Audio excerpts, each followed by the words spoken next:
अपनी राह खुद बनाओ। हम सभी के जीवन में एक समय ऐसा आता है जब हम अपने सपनों के बारे में सोचते हैं। ये सपने कभी बड़े होते हैं तो कभी छोटे, लेकिन हम अक्सर इन सपनों को पूरा करने के लिए बाहरी परिस्थितियों या दूसरों से उम्मीद करते हैं। हम सोचते हैं कि किसी और से मदद मिलेगी या हालात खुद ब खुद बेहतर हो जाएंगे। लेकिन क्या सच में यही तरीका है? क्या हमें दूसरों पर निर्भर रहकर अपने सपनों को पूरा करना चाहिए? सपनों को पूरा करने का सबसे पहला कदम है अपने रास्ते को खुद तय करना।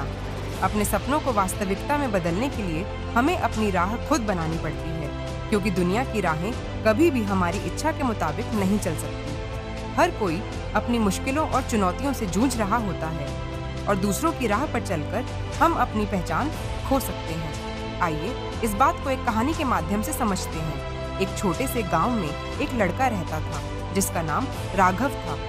राघव का सपना था कि वह एक बड़ा वैज्ञानिक बने और समाज के लिए कुछ महान काम करे। लेकिन उसके गांव में शिक्षा की कोई सही व्यवस्था नहीं थी और उसका परिवार भी आर्थिक रूप से कमजोर था। राघव के पास एक पुरानी किताबें थीं और वह इन्हीं किताबों के जरिए अपना ज्ञान बढ़ाता था। उसके गांव में लोग अक्सर कहते थे, तुम क्या कर सकते हो? यहाँ कोई अच्छा स्कूल नहीं है, तुम्हारे पास संसाधन नहीं है। राघव के मन में हमेशा एक सवाल था, क्या ये मेरे सपने को रोक सकता है? जवाब था नहीं। राघव ने तय किया कि वह अपनी राह खुद बनाएगा। उसने खुद को यह समझाया कि अगर उसे अपने सपनों को पूरा करना है तो उसे खुद ही अपने रास्ते को ढूंढना होगा। उसने खुद को हर दिन थोड़ी थोड़ी मेहनत करने के लिए प्रेरित किया। वह दिन रात किताबों से पढ़ाई करता, इंटरनेट से जानकारियां जुटाता और हर एक छोटी सफलता पर खुद को सराहता। धीरे धीरे उसने विज्ञान में अपनी पकड़ बनाई। गांव के बाहर के शहर में एक बड़ा विश्वविद्यालय था जहां राघव ने दाखिला लिया। अब वह अपने सपने की ओर तेजी से बढ़ रहा था, लेकिन राघव की राह आसान नहीं थी। उसे कई बार निराशा का सामना करना पड़ा।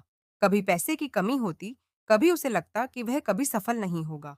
लेकिन हर बार उसने खुद को समझाया कि यह मुश्किलें भी उसकी यात्रा का हिस्सा हैं। धीरे धीरे उसने अपना आत्मविश्वास और साहस बढ़ाया। आज राघव एक सफल वैज्ञानिक है और उसने अपनी मेहनत और संघर्ष से यह साबित किया कि अगर हम अपने सपनों के लिए पूरी लगन से काम करें तो हम अपनी राह खुद बना सकते हैं। उसकी कहानी ने गांव के दूसरे बच्चों को भी प्रेरित किया और वे भी अपने सपनों को पूरा करने के लिए जुट गए। निष्कर्ष, राघव की तरह हमें भी अपने सपनों को पूरा करने के लिए किसी और पर निर्भर नहीं रहना चाहिए। हमें खुद से सवाल करना चाहिए, क्या मैं अपने सपने को पूरा करने के लिए तैयार हूँ? अगर जवाब हाँ है, तो हम किसी भी कठिनाई को पार कर सकते हैं। अपने सपनों को पाने के लिए हमें अपनी राह खुद बनानी होगी, चाहे रास्ते में कितनी भी बाधाएं आएं। कभी हार मत मानिए, क्योंकि अंत में मेहनत और दृढ़ संकल्प से हम अपने सपनों को जरूर हासिल कर सकते हैं। याद रखें, सपने देखने से लेकर उन्हें पूरा करने तक का सफर कठिन हो सकता है, लेकिन यदि आपने एक बार ठान लिया, तो दुनिया की कोई भी ताकत आपको रोक नहीं सकती।